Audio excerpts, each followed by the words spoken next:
Якутске в начале 18 века не было практически каменных строений, и связано это было с тем, что Петр I запретил их строить вообще в России, потому что каменщики были ограничены, и, соответственно, их всех отправляли в Петербург, строить Петербург.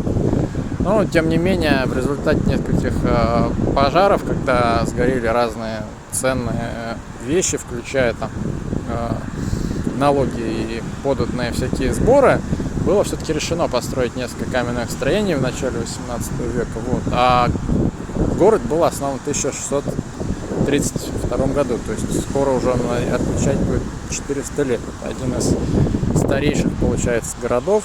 Вот это вид в сторону Лены. Это вот памятник основателю города, вот Бекетову. Ну, центр города самый, очень хороший ресторан Махтал. Вот. Всем рекомендую. Прекрасное обслуживание и очень вкусно. Вот. Исторических строений тут практически не сохранилось. Многое сгорало. Много людей, кстати, бегает по набережной. Вот. В общем-то, вот этот вот исторический центр, он воссоздан, то есть это воссоздан деревянный, ну, такой острог, да, вот, в начале нулевых годов, к 370-летию города. А изначально в 1632 году город был основан на противоположном, получается, берегу, то есть куда-то вот в ту сторону. Потом из-за разливов реки, вот Лена, его перенесли на эту сторону, где он сейчас находится. Это вот Якутск. Получается, только что с парома через Лену, паром шел где-то минут 45. Река, конечно, широкая. В городе пыльно, 23 градуса. Температура вообще очень приятная. Ну, видимо, это все остается после зимы. Вот, и как бы я думаю, что даже смысла тут восстанавливать особо нет ничего, потому что все это разваливается будет так же, скорее всего, быстро. Вообще, конечно, как тут ездить на седане, непонятно, потому что прям дорога такая, что даже на трассе такого, ну, как правило, не было.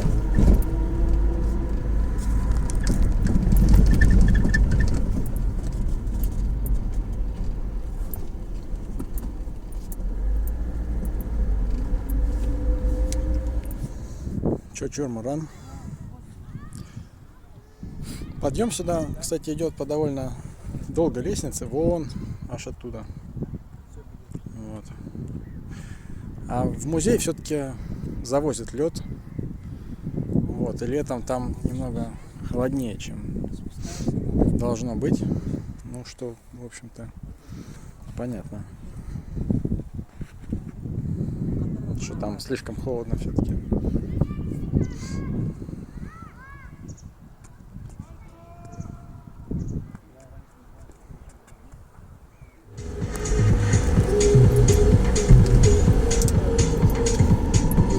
Вилюйский тракт, так называемый, то есть он ведет в Вилюйск, вот, и под приятное радио местное я еду сейчас в ресторан Махтал, что по-якутски значит благодарность. Вот. Еду с Чучур-Мурана и с музея Златы, получается.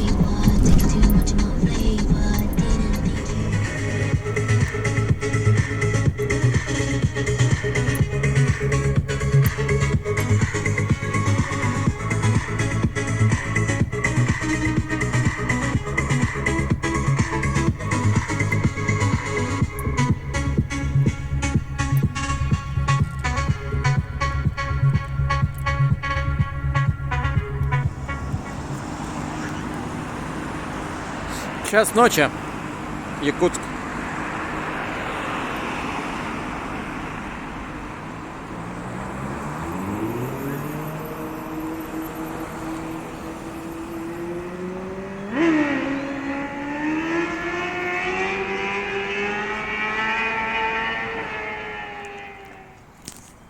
Центр города. Вот. Северо-Восточный федеральный университет, разные корпуса его. И водоема. Там вот чуть дальше улица Чернышевского и фонтан. Вот это вот государственное хранилище Якутия.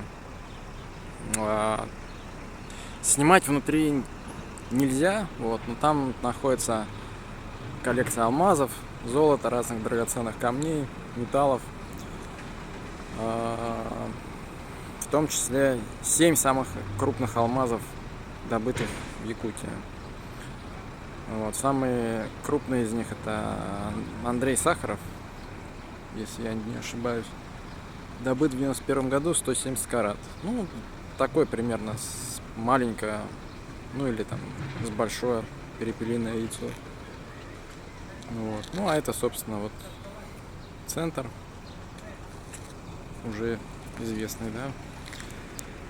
Вот, там еще находится небольшой рынок, вот, но он совсем маленький.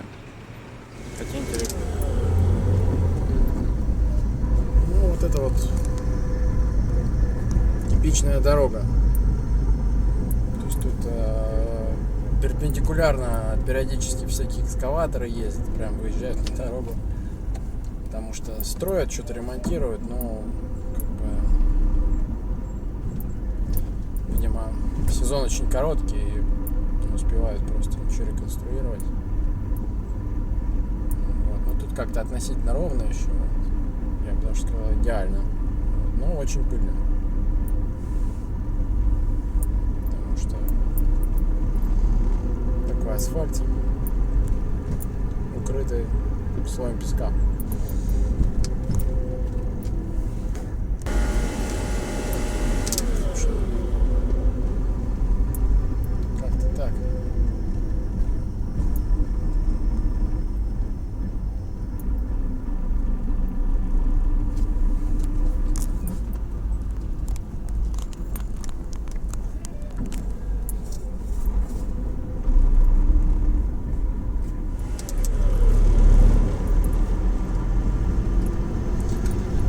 По обочинам тут, кстати, ездить вообще не принято. То есть вот то, что попало в предыдущем кадре, это вообще случайность на самом деле. То есть это, тут практически так никто не ездит. Все едут по своему ряду и обычно заранее очень перестраиваются. Ну, то есть так, чтобы кто-то влазил там на светофоре, ну, это вообще практически исключено, это единицы таких случаев. И вообще как бы не принято там подрезать, то есть вот какие-то маневры такие тут не делают, как бы спокойно просто едут, обычно справа, потому что с левого ряда поворот налево, и он вообще, как правило, свободный. А вот чуть дальше уже хороший участок дороги, абсолютно идеальный практически. То есть, наверное, все-таки можно сделать дорогу. Сейчас вот въезжаем в Усть-Хатын, тут вот знаки висят даже. То есть это местность Усть-Хатын, это там, где будет проводиться САХ. Проводиться он будет 24-25, ну как бы, то есть завтра, послезавтра, но въезд уже открыт сегодня. Вот, то есть он идет 2 дня, собственно, вот и мы уезжаем.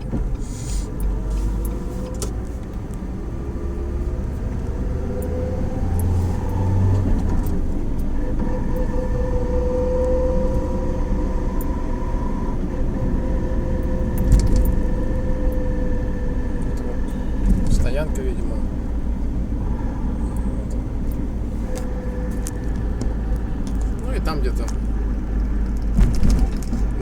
дальше будет проводиться все. Ну вот, собственно, мы въезжаем. Проехали, наверное, 500 метров после заезда с дороги. Здесь уже огромный комплекс виден разных сооружений.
Знаете, это, я скажу так, это не классика, это что-то особенное. Вот мне часто приходится бывать в ЗАГСе, да, и изредка невесты приходят вот в таких замечательных, красивых нарядах. Правда ведь, да, вот сама невинность, аплодисменты, и зонтик какой красивый. Тагана.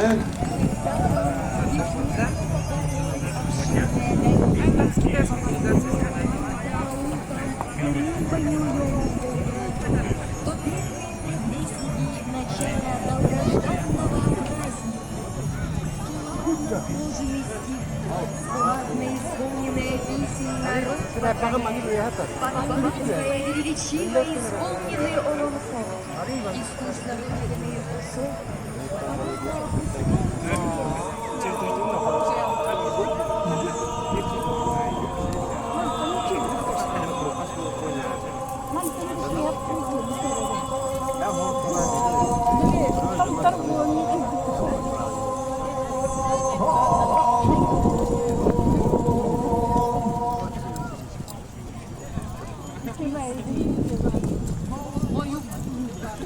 Ulu duymada koçokun üst kadın sile. Saha özgürlük edenin ki bu arada çok uskay bütün sıra. Ulu duymada uluğa sağlanan. Внимание! Город Якутск, столица Республики Саха-Якутия, священная местность Üskatı, центральная Тюрьмя. Начинается национальный праздник Ümit Туймады.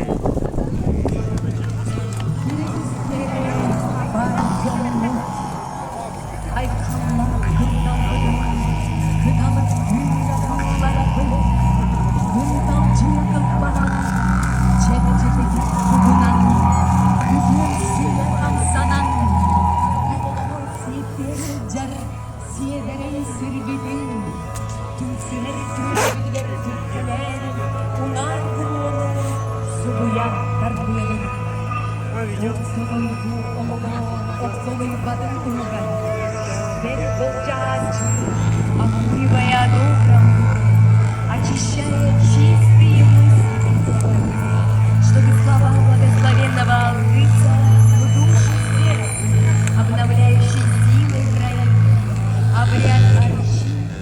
наш великий сосед Российская Федерация и Республика Саха-Якутия в том числе также находится в ключевом этапе развития и возрождения. Активно реализуемая на Дальнем Востоке стратегия «Поворот на восток» открыла новые возможности для дальнейшего развития двустороннего сотрудничества. алтын телеберди, оғыл қайга кейдегі, әлі қайга түп сүйігі. Настало, друзья, и нам, детям солнца, становиться в круг и соединиться в безумии.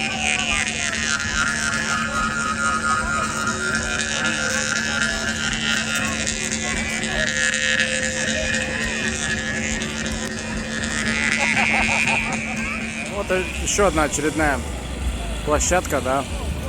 Видимо, тут какие-то спортивные проходят соревнования.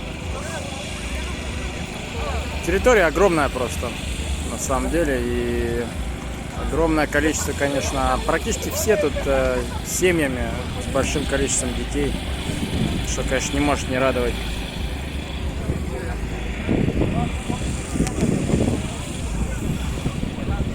Не то, что в России. Одного-то ребенка, и то не у всех есть.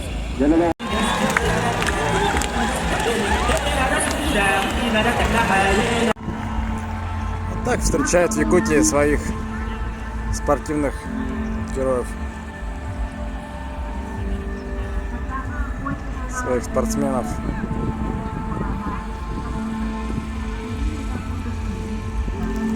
Ну, а Россия вымирает просто, и все. Тут каждая, не знаю, там, ну, 10-я, наверное, беременная. И семья там во всех там по 4, там, не знаю, 3 ребенка. То есть, ну, конечно, это не может не обращать внимания. Ни одного, кстати, не трезвого, ни вообще тут алкоголя. Просто им даже не пахнет на всем этом мероприятии. Причем мне какие-то там, ну, в Якутске наши, в общем, русские какие-то говорили, что вот там якуты типа пьяные, все там напьются, будут барагозить. Ну вот вы видите, да, то есть тут прям идеальный порядок просто. Никакой ни полиции, ничего, они тут есть, да, но все люди очень цивилизованные, нарядные, и все очень хорошо. А вот рядом тут буквально проходит какой-то конкурс песни для возрастных людей, скажем так. Вот. Ну а туда дальше огромная ярмарка. Какое все-таки в Якутии здесь здоровое общество. Я вот постоянно этому удивляюсь. Да, вот уже очень давно на самом деле. То есть, ну это удивительно. Все ходят парами, да, вот. Ну, я не говорю, что это прям обязательно, но кроме совсем, может, молодых. То есть, ну, у всех есть род какой-то, да, вот. Что-то за плечами есть, и вот и в России, да, в центральной просто никого. Ну вот я даже живу, да не то, что в России, я вот даже живу сейчас там, у меня вместе с, в общем, в такой квартире, вот, типа квартире гостиницы. Люблю такие, потому что ты там много что можешь услышать от разных местных, в общем, людей. Ну, там из Якутии, в основном русские живут, вот. Приезжают лечиться.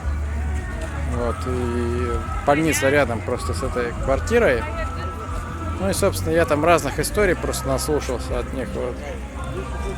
Короче, все какие-то матерятся через слово. Такие неблагоустроенные, какие-то, в общем, ну, понятно, что приезжают в основном туда уже люди не в лучшем состоянии, как бы, да, вот, но, то есть, определенная просто есть специфика выборки, да, вот, но все равно, то есть, какие-то просто вот, это даже не люди, это вот уже какие-то остатки от людей, да, вот, в них ни жизни, ничего, какие-то какие-то шутки, хохмы. Ну, это в лучшем случае. Или просто безнадега. Как-то вот почему-то у русских очень плохо все. Как у народа. То есть никакой сплоченности. Просто ей даже не пахнет. Каждый сам по себе. Ни культура, ничего. Какие-то там говорят, ну там культурный народ. Ну да, как бы тут вот может быть вот.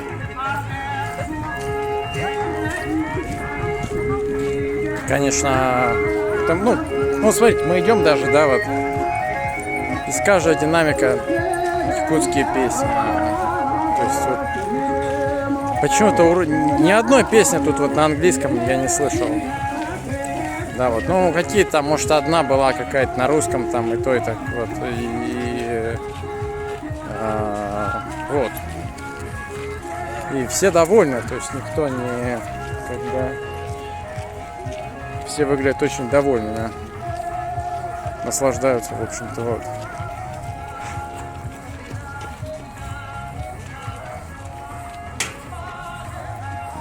То есть, конечно, вызывает очень большой вопрос вообще, что будет с русскими именно как с народом. Потому что мне кажется, что ничего хорошего абсолютно не будет. Вообще ничего. То есть у нас нет ничего подобного. Вот взять даже какой-нибудь, например, Макс, да, авиасалон. Ну, там как бы, да, там он тоже такой изначально позиционируется как семейный, да, ну, во-первых, это не национальный праздник, это просто авиасалон. А тут, смотрите, практически все девушки одеты в национальную одежду, и это очень, очень красиво. Это могут быть и девочки совсем маленькие, и девушки, и уже взрослые женщины, и пожилые женщины, то есть и очень пожилые женщины. Все практически одеты. Ну, сейчас уже просто, уже вечер тут сейчас посвободнее, но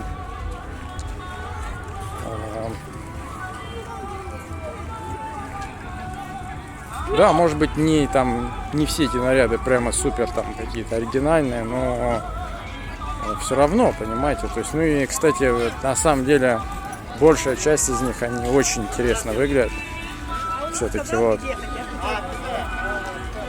Им они очень идут, да, и вот как-то они не стесняются это носить, не стесняются показывать чувства свои. Я тут, кстати, не видел практически скандалов никаких. Ну вот один раз вот я только что проходил, вот пара ругалась, но это вот единственный раз был. Мы так не можем, то есть у нас, мне кажется, все просто уничтожено будет, да, но уже практически уничтожено именно как народ, как.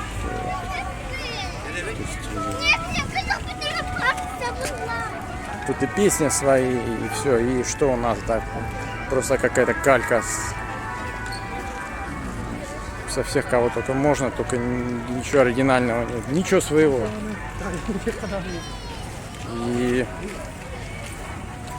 у русского человека нет никакого своего угла, нигде вообще. То есть тут, например, да, тут очень, кстати, высокая степень при том толерантности. То есть тут абсолютно разные люди, да, кто-то, ну, вульгарных я тут практически не видел, но кто-то ходит в вот таких вот классических длинных, прямо в пол юбках, за кем-то даже эту юбку там дети несут, например, маленькие, да, вот.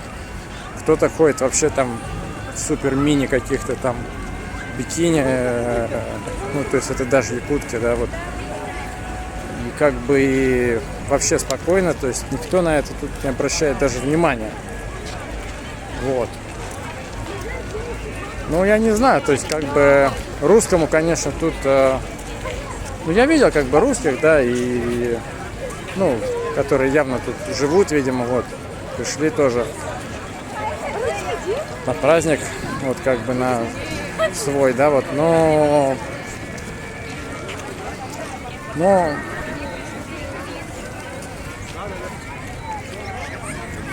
Для русского это какой-то, я не знаю, это какой-то сюр, мне кажется. Вот это все, что тут, все, что мы видим, да, вот. Вот там, кстати, открытие было Исааха, вот на той арене как раз. Вот это, я не помню, как это называется, 9 ярусов. Вот 9 богов, которые жили, или 9 дней они тут жили, по легенде, вот. Извиняюсь, я не все помню. Из эпоса Аламхо. Вот, хотя какие-то элементы читал его.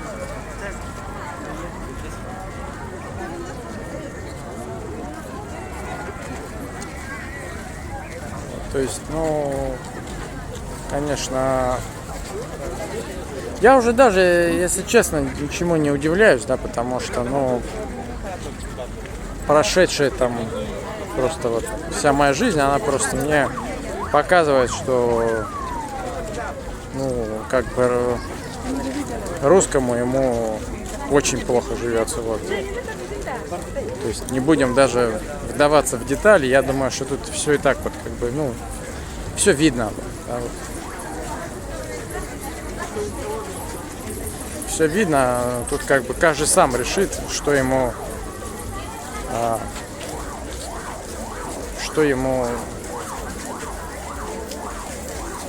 подумать на этот счет. Вот они, торговые ряды пошли.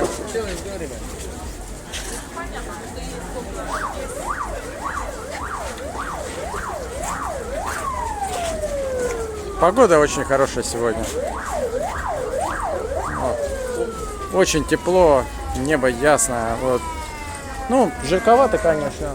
Вот. Ну, тут вот. Сейчас мы реанимацию пропустим. Ну, скорее всего, они ее просто на самом деле перегоняют из одного конца в другой, потому что я только одного человека там видел, которому плохо было, да, вот. Сегодня, видимо, от жары. Ну, потому что, как бы, не сказать, что прям палящее такое солнце, но, в общем-то, как, конечно, без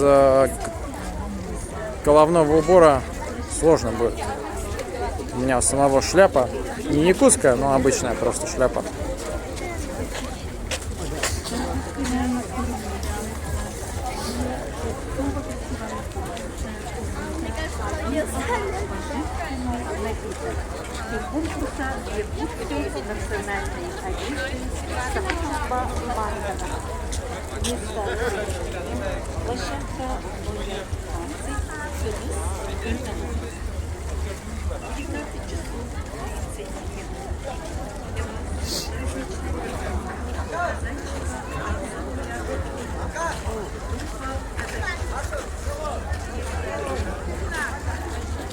Главное, совершенно непонятно, что делать в этой ситуации, да, потому что если тебе вот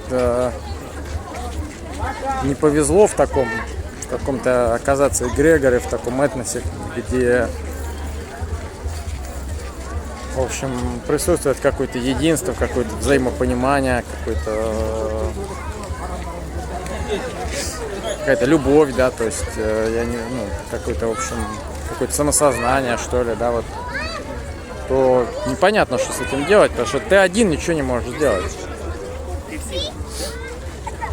Понятно, что тут, конечно, очень много проблем, да, вот, как бы, скорее всего, я не знаю,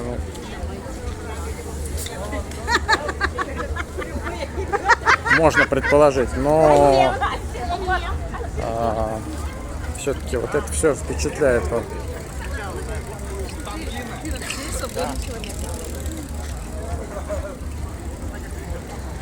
Я не знаю, сколько тут человек, но мне кажется, что сегодня тут побывало несколько десятков тысяч. Вот. Просто не все тут остаются, как я, вот на ночь. Палаток-то тут на самом деле не так прямо много, наверное, ну может быть 1000, может быть там 2-3 тысячи, я не знаю, ну такой вот, наверное, порядок. Вот. А многие просто приезжают на день погулять, вот, явно. Ну, уже сейчас тут на самом деле потихоньку спадает народ, ходит. Потому что днем тут было невозможно просто протолкнуться.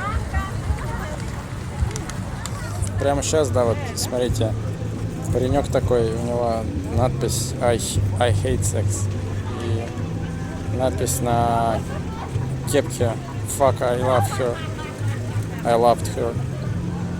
То есть такая ирония, да, вот. Ну, вот это просто иллюстрация. Он такой счастливый, то есть это вот просто иллюстрация того, о чем я говорю. Это про какую-то толерантность и широту мнений здесь. Вот. Тем не менее, вот, да, пожалуйста.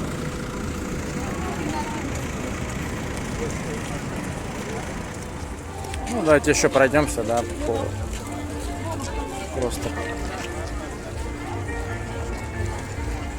по еще одному ряду.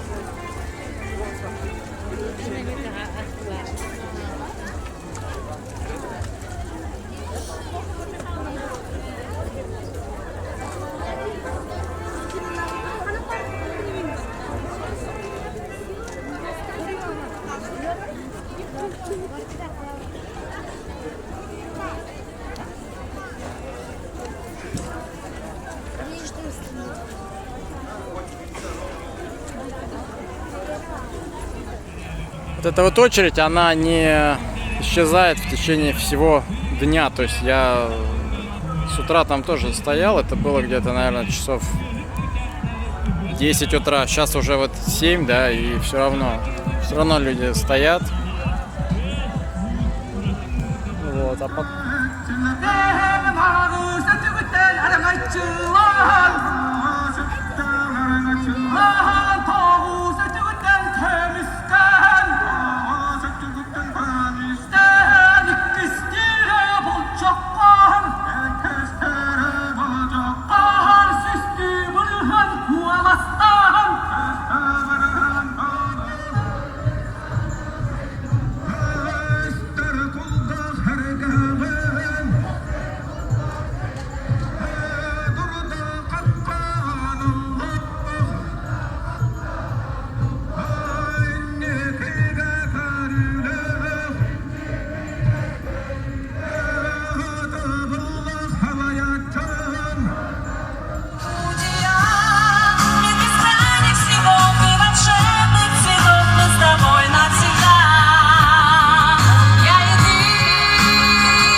Практически полночь, а тут вот кузнечная печь разогревается. Чтобы ножи сделать, нужно для некоторых температур 1700 градусов. Булатная сталь. Вот. Все гудит. Вот там вот дальше продолжаются разные праздничные мероприятия. Вот. Ну а тем временем в России люди умирают от мистера Сидора сотнями, какими-то десятками точнее, вот, а может и сотнями. Вот. Здесь вообще, то есть ни одного нетрезвого или какого-то неадекватного человека я не видел. В принципе, да. Полночь, все как бы, все гудит.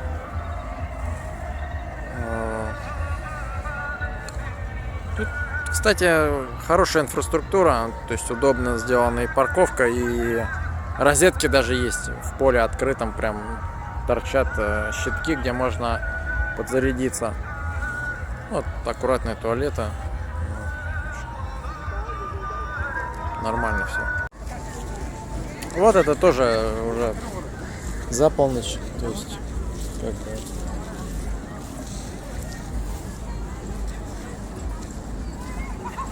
жизнь бьет ключом.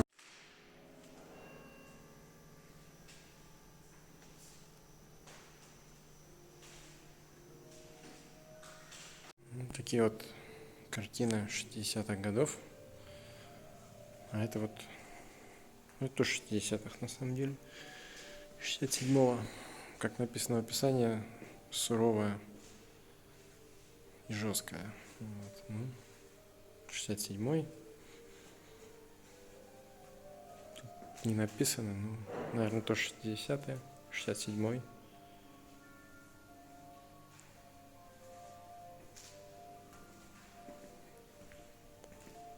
Ну и здесь тоже 60-х.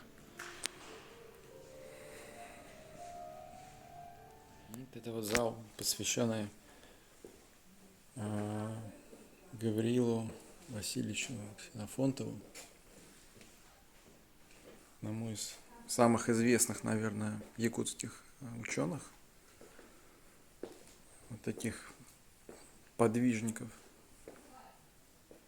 Вот, он родился в 1888 году и был расстрелян в 1938 году.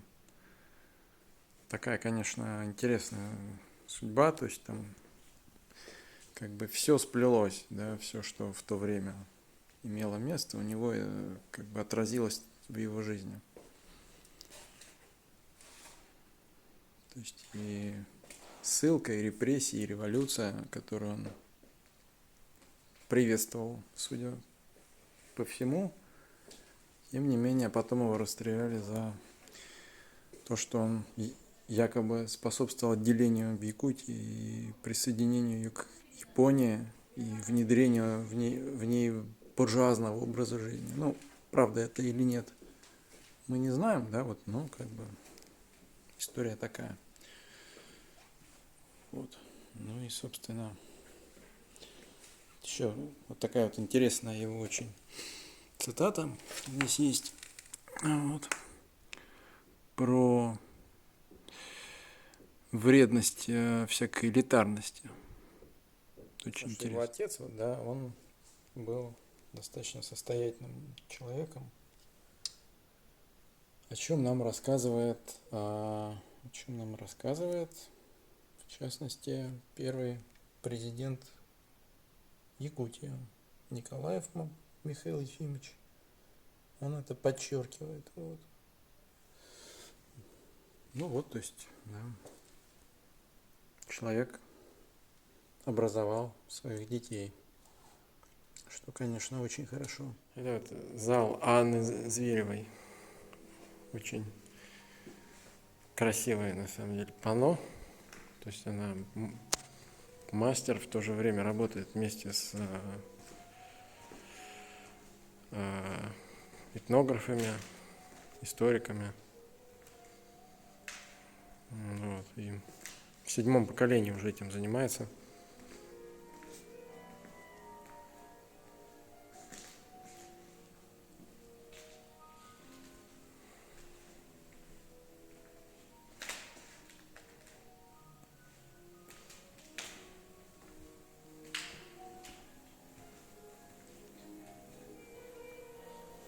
Вот гербы России, Якутии, Намского района, древо жизни. Опять мы видим тут 9 уровней, как и на Исаахе.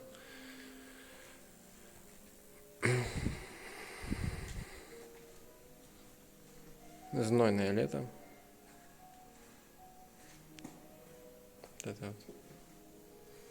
Свадебные костюмы и конское убранство разных лет. Ну, вот эти вот 95-го года. Но тут есть и других лет. Такие вот панно еще. Триптихи разные. Так, это залы с живописью Якутии 20-е, 60-е годы. Вот она известная, вот эта вот картина очень 26-го года. Попов Иван Васильевич.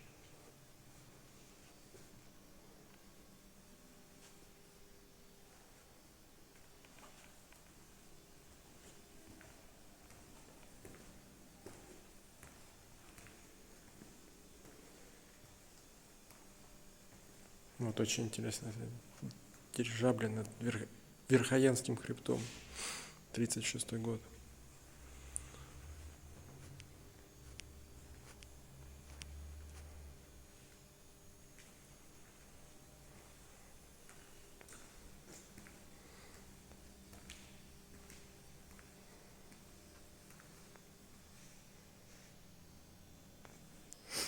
А вот тоже, пожалуйста, какие тени. Это 63-й год. Вот это вот очень известная оперная певица, по-моему. Ее как раз называли Якутский соловей. Вот, тоже.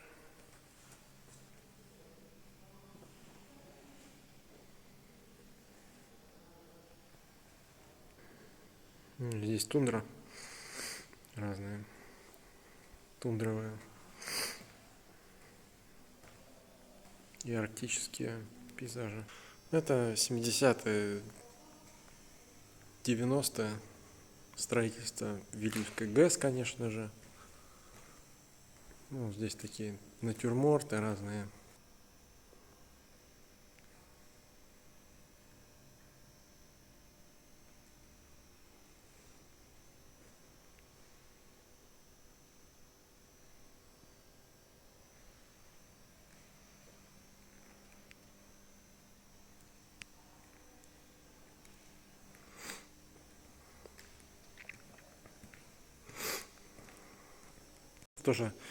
Это тоже разные стройки. Вот, собственно, БАМ. Без него никак. Ну и вот это совершенно потрясающая картина Эпплса Алан Хо. Срединный мир. 3 мира. Очень красиво. Интересно.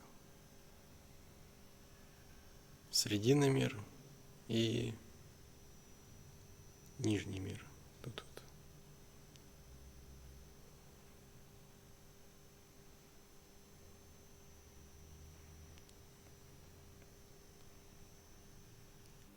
Ну и вот это уже зал с современной живописью.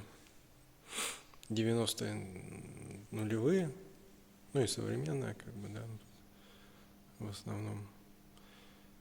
Начало 90-х. Или начало нулевых. Такие вот зарисовки какие-то из... Ну, переходный период.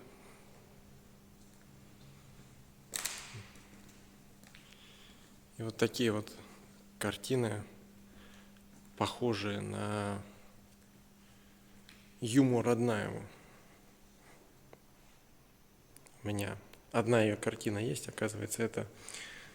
Видимо, она использовала как пример именно вот этого художника Чикачева Андрея Васильевича. Его стиль. Сейчас здесь проходит также экспозиция картин Шишкина, привезенная Татарстанским государственным музеем.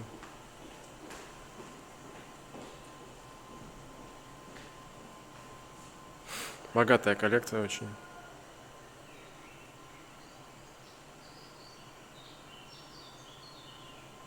Обрыв. Такая картина походных, в общем, мотивов. Озеро. Музей вечной мерзлоты.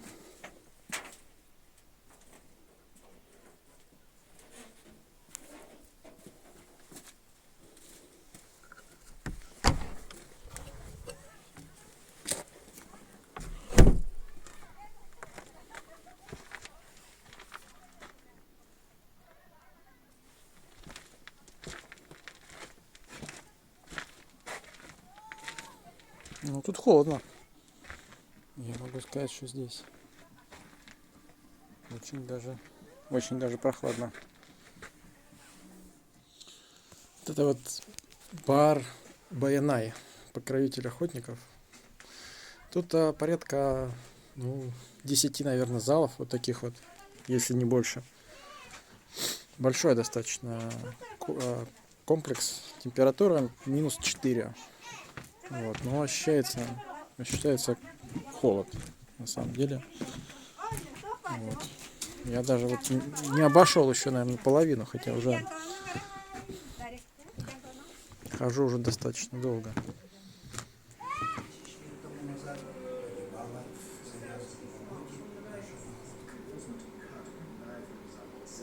Вначале показывают небольшие фрагменты, которые благодаря основному содержанию. Так говорится кусочек мяса, исключительная сохранность. Алексей Николаевич комментирует, что очень редко сохраняются выступающие части тела, потому что в первую очередь объедаются выступающие части, это хобот и хвост. И вот мы его привезли в 2014 году, в марте, с села Казачье до Якутска. На этом синем КамАЗе, дорога, конечно, не такая прямая, как здесь показывают. Это Дима, да? Мамонтенок, малоляковский мамонт с кровью. Мы видим то, что завезли его в медицинскую клинику нашего университета и потихонечку начинаем его изучать. Очень много ученых из разных стран приехало. Конечно же, это англичане, американцы, южнокорейцы и российские ученые, которых было очень много. Виктория Херидж, она тоже музейный работник, но работает самым крутым анализом. Один из анализов этой жидкости, это у нас получается анализатор крови. Рой Вебер, профессор из университета Архус, датчанин, говорит, что содержание гемоглобина говорит очень низкое, и наличие, говорит, его говорит о том, что в этой жидкости есть настоящая кровь. И в этом случае, по уверению вот этого человека, Джорджа Джорджа, генетика из Америки, мамонт, арктический слон, вернее, может появиться уже в 2027 году. И я жду встречи с ней. Знаете, какой позитивный человек? Когда вас судьба забросит после Якутска в Санкт-Петербург, и вы тоже таким бодрым шагом будете ходить, по всяким разным весям с театральной площади выходите и по Дворцовому мосту переходите на ту сторону Невы. Вы убираетесь куда? Зоологический музей. С правой стороны растральные колонны, а с левой стороны кунсткамера. И вот когда вы зайдете в зоологический музей, обязательно найдите Алексея Николаевича Тихонова. Вахта его попросит, вы подниметесь с ним в кабинет, но вообще ретро-кабинет, на котором сидел еще в свое время великий русский палеонтолог Николай Кузьмич Верещагин, патриарх палеонтологии. Да, прямо на этом стуле и прямо тот же стол стоит, с сукном зеленым. И вот скажите, Алексей Николаевич, вот мы были проездом, проезжали мимо Якутска, пробегали вот, группой женщин, и мы как-то посетили музей мамонта. Нам показали небольшой фрагмент фильма, и в конце фильма вы так жизнерадостно говорите, что ждете встречи с клоном мамонта. Ваша ключевая фраза должна прозвучать примерно так. Алексей Николаевич, вы что, на самом деле как бы?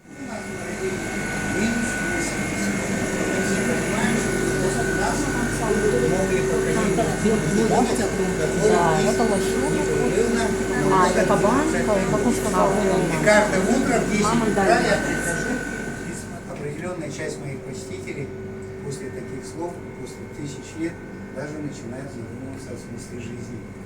И уходит чрезвычайно загруженные от посещения нашего музея. Набирали проводников, набирали провиант, набирали истовых собак и оленей. Ну и теперь пройдем носорога шерстистого. Когда животное погибает, в первую очередь у него обрезает волос. Поэтому наши многие находки бывают без шерсти. Когда его привезли в поселок Черский, его в ту же ночь украли. Его долго искали, полгода, но он в конце концов был выброшен на трассу Черский-Певек на границе с Чукоткой. Они, возможно, его пытались продать, но не смогли продать. Это стало достоянием общественности. Вот. Мамонтенок юга. Вот его точно загрызли пещерные львы, потому что были на шкуре такие задиры. И ребята, наши коллеги из Академии наук, поехали в Львятник Тайган, купили теленка и бросили его львам, чтобы посмотреть, с какого боку начинают кушать его львы современные. И было точно доказано, что его загрызли львы, затем подошел человек. А как это узнали? Потому что у него была разрезана глазница, выдран глаз и съеден. Вы будете там сидеть, чуя, будете разговаривать с оленеводом, обязательно спросите, кушаете ли вы во время забоя сырой глаз оленя. Они скажут утвердительно. Почему? Потому что именно исконная еда, традиционная еда привела к нынешнему состоянию тех людей, таких до желанного американского берега. А возможно, он очень плохо видел и не смог увидеть желанный другой берег. Да, а возможно, как сейчас модно говорить, после 2014 года ему не выдали американскую землю. Как вы знаете, российский миллиардер, они отправили свои машины «Опели» автобусом до Магадана и сами прилетели на самолете. Их было 16 человек, примерно такое же количество, как и вы. Вот они написали письмо-заявку на имя ректора. А мы 2 года не работали в пандемию в университете, и в итоге получается то, что я помню визу ректора Касперского прошу уважить. Я притащился в один из холодных дней февраля и провел двухчасовую экскурсию.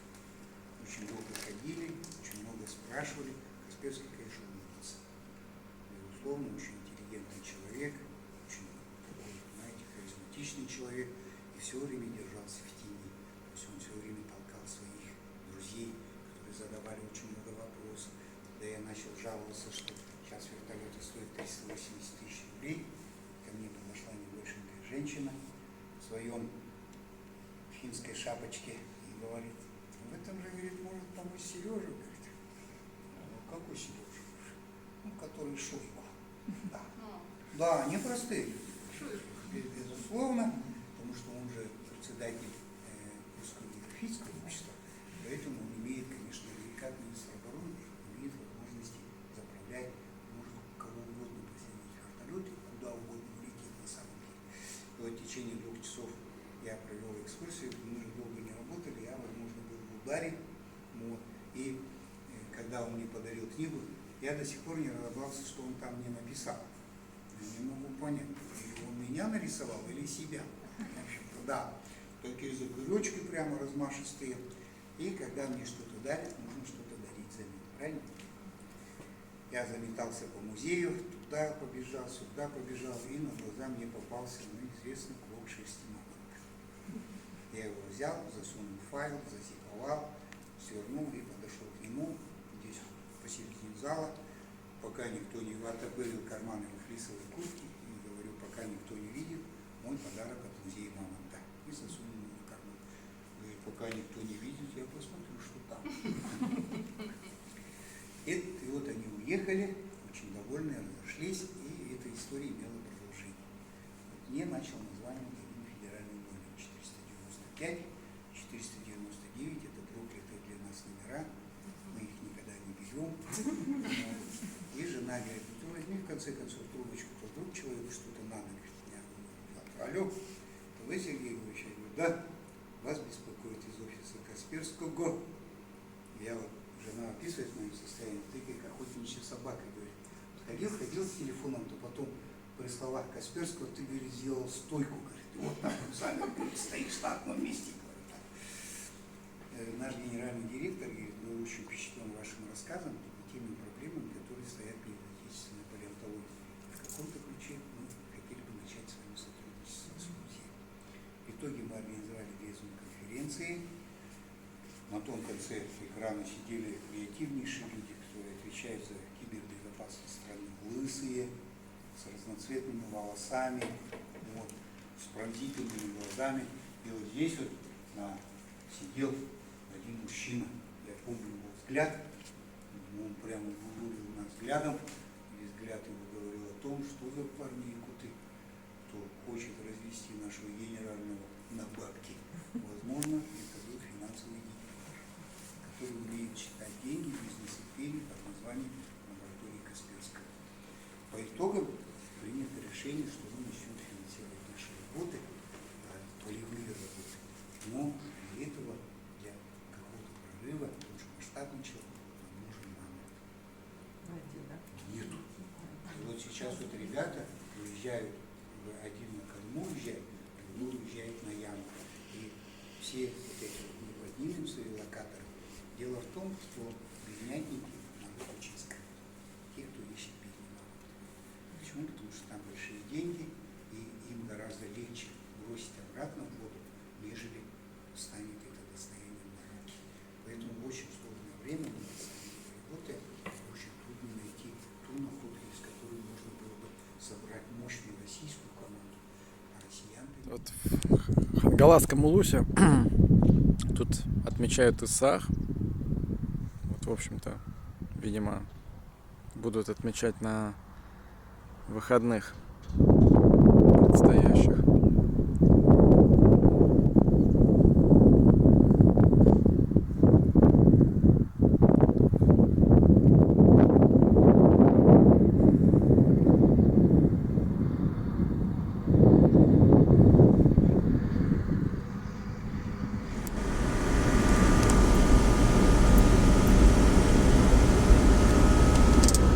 Город Покровск, 10 тысяч населения, центр Хангаласского улуса. Покровские столбы находятся по другую сторону Лена как раз. Но они входят тоже в Хангаласский улус. Очень красиво, много пастбищ, лошади. Вот, только что как раз проехал. Ну, это вот город сам. Получается, по левую руку Лена.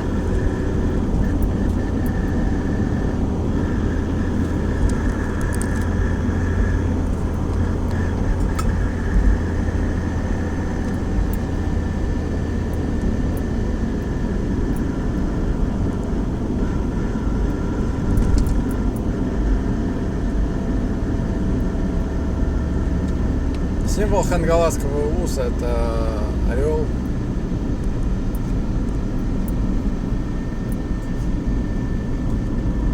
По преданию, он помог.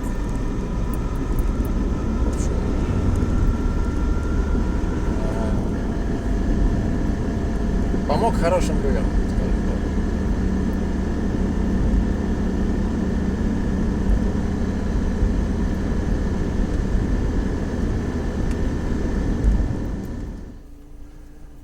Вот мы сейчас подъезжаем к берегу Лена. Ну, тут как бы по большей части в городе частный сектор. Вот. Ну, сейчас есть и пятиэтажки тоже, но их немного.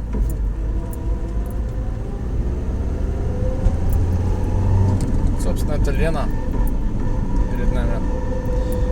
Где-то там вправо, выше по течению, должны как раз начинаться Ленские столбы.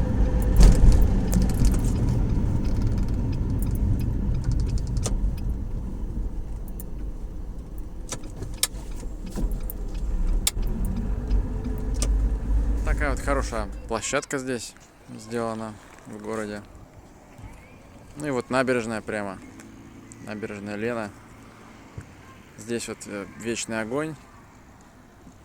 Музеи. Там дом Орджоникидзе, где он жил, потому что город назывался Орджоникидзе.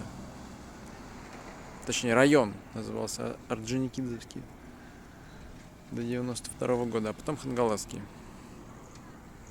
Вообще, конечно, интересно. То есть до 17 года вроде как, ну, то есть непонятно, какие-то то ли репрессии, то ли не репрессии, потом революция, потом тоже какие-то, в общем, передряги, потом, значит, перестройка, вроде как автономия, вообще там суверенитет, утверждение, что они переросли статус автономной социалистической республики и нуждаются в суверенитете. В 90-м году там Николаев, вот цитата его была в музее сейчас, Ксенофонтова, читал такую цитату, но в итоге, то есть, как бы, конечно, не знаю, то есть такая огромная территория с маленьким населением. В общем, конечно, как-то так.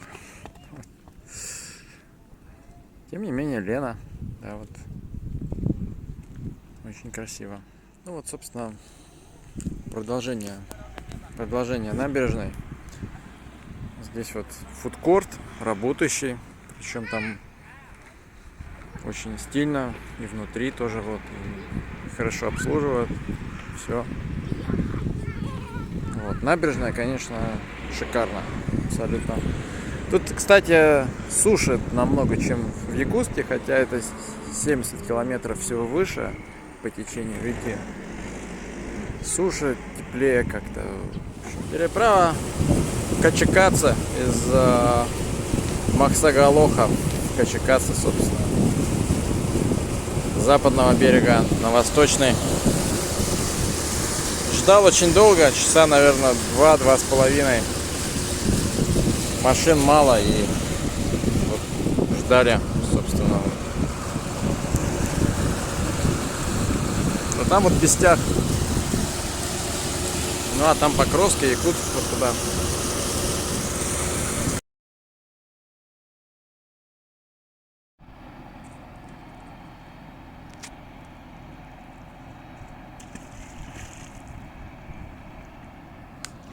Ну вот Булуус, да, самый известный. Вот, в общем, так он выглядит.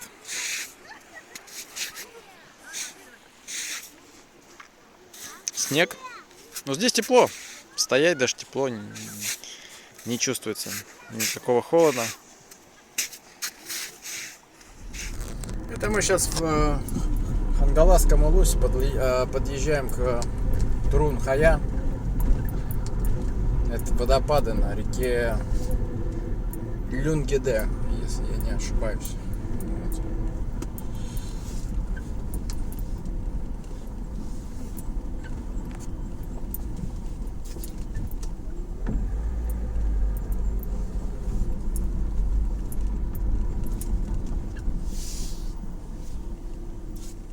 Вот такие вот виды. Потрясающе поют птицы. Там какой-то карьер, вот, ну а здесь такой лес.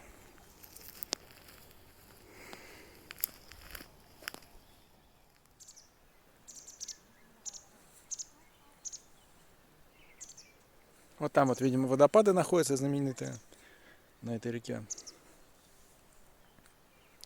Ну а тут смотровая. Орел, символ этого улуса. Просто полюбуйтесь на это место. Птицы поют, кукушки.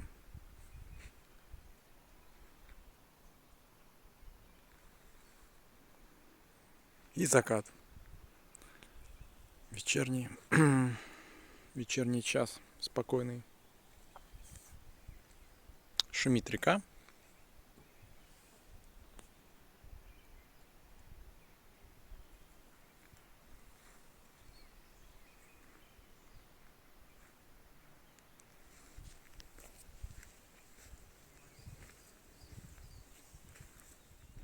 Вот я еду на Курулур.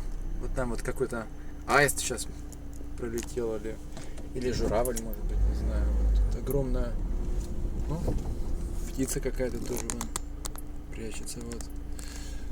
Огромное количество живности, видимо, вот. Судя по вот птицам этим. Такие вот водоемы. Видимо, это какой-то карьер, на самом деле, бывший.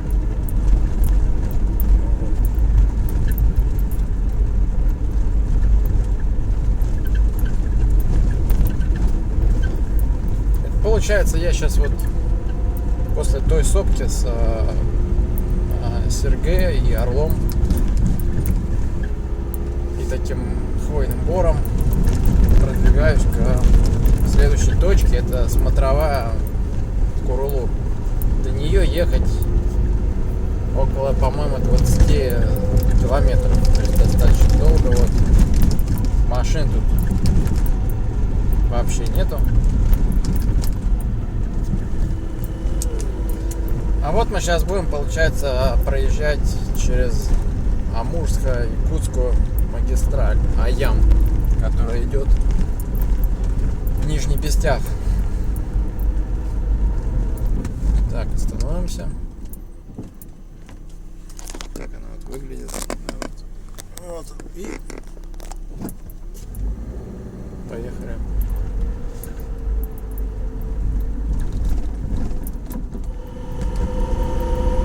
Такая вот здесь дорога в лесу.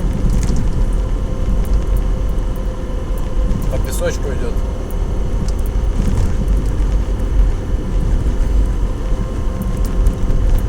Время суток и освещение очень хорошо совпали. Потому что вчера шел дождь, позавчера тоже дождь, а сейчас не жарко и в то же время ясно. Красиво. Закат освещает лес. Ехать. Вообще еще, конечно, хотел сказать, что вот такие вот поездки, они, я вот сейчас вот просто понимаю, для тех, кто не ищет какой-то выгоды на самом деле, да, вот во всем. Потому что множество людей, они вот в любом действии, они что-то для себя хотят выиграть. Да, вот, ну, здесь ты, конечно, ничего не выиграешь абсолютно, вот, ты только потратишь, вот, и ну, такого, то есть, не будет, что ты там приедешь, да, и будешь прям вот каждую секунду что-то интересное видеть, потому что я, в принципе, проехал 9500 километров только до Якутска, да, вот, получается, где-то еще я откатал здесь, ну, кстати, немного я откатал, наверное, километров 300 вот за там, 5 дней где-то. В принципе, тут все так рядом расположено, и можно, особо не катаясь, много посмотреть, то есть это не Чита. Чита, например, город, я только по Чите, наверное, за 2 дня там отъездил 1500, наверное, километров. Вот. Ну, все равно, то есть тут как бы какие-то будут, может быть, моменты не такие интересные, как в каком-нибудь туре, да, который вы заказываете и летите на самолете. Но это зато реальность. Я на самом деле немножко неправильно сказал, то есть водопады, они вот здесь вот. То есть там их не было, с той сопки их видно не было. 20 километров от той сопки находимся.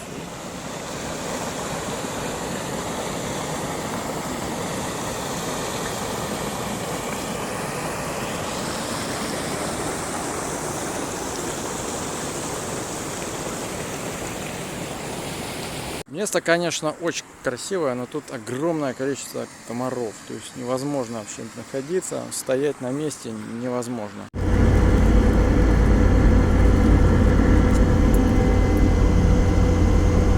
Возможно, я уже снимал это место. Это вот дорога на Якутск, на Нижний Пестях, практически последние километры, А360 трасса.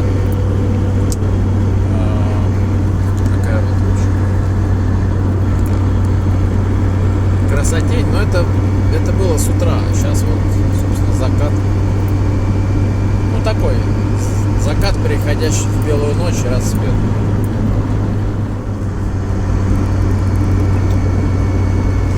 такой вот туман. На самом деле не часто такое встретишь, хотя кажется, что тут такое должно быть часто, ну вот собственно вот. Потому что ночи не такие все-таки холодные, а день не такой жаркий. Ну вот опять он, спуск к Лене, переправа на Якутск. Якутск впереди виден на противоположном берегу. Так вот выглядит ночная переправа через Лену. Сейчас практически полночь. Виден полумесяц. С той стороны Якутск, к которому мы приближаемся. Вот такой вот паром. Приятно, что никто даже не проверяет билеты. Вот. То есть, видимо, и верят, и как бы особо смысла обманывать нет ни у кого. Вот. В общем, день выдался на самом деле долгим, потому что вот эта вот переправа в Пестяхе, она быстрая, а в Качекацах она, конечно, долгая. Вот. И зато там река гораздо уже, и переправа занимает минут, наверное, 20, а тут 50 все.